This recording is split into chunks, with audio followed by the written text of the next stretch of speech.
Welcome to అమ్మా home. అమ్మా home నుండి నెత్తళ్ళు బీరకాయ కూర.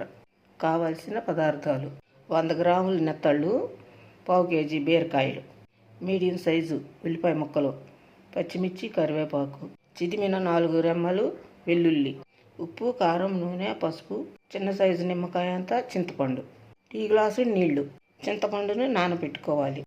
కూర వండుకునే పాత్రలో బీరకాయ ముక్కలు, ఉల్లిపాయ ముక్కలు, కరివేపాకు, పచ్చిమిర్చి, కడిగిన నెత్తళ్ళు, పసుపు, కారం తగినంత, వెల్లుల్లి రెమ్మలు, ఉప్పు తగినంత, నూనె 40 గ్రాములు.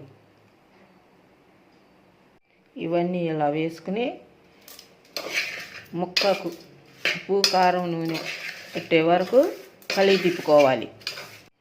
నీళ్లు టీ గ్లాసుడు సరిపోతాయి, ఎందుకంటే బీరకాయలో నీరు ఊరుతుంది. అందువలన మొక్క ఉడికేంత వరకు నీరు సరిపోతుంది.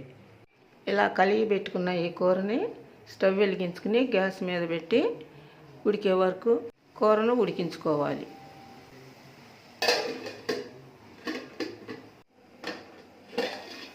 కూర ఇలా సగం ఉడికిన తర్వాత నానపెట్టి చూపించిన చింతపండుని రసం తీసుకుని ఇందులో పోసుకోవాలి. ఇది కూడా టీ గ్లాసు రసం.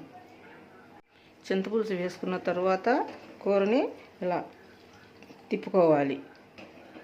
గరిటతో కలిగి పెట్టకూడదు. ఈ విధంగా మనం కూరలో వేసిన నూనె బయటకు వచ్చేంత వరకు ఉడికించుకుని చారు ఎగిరిపోయే వరకు ఉంచుకుని ఎగరబెట్టుకుంటే నెత్తళ్ళు బీరకాయ కూర రెడీ.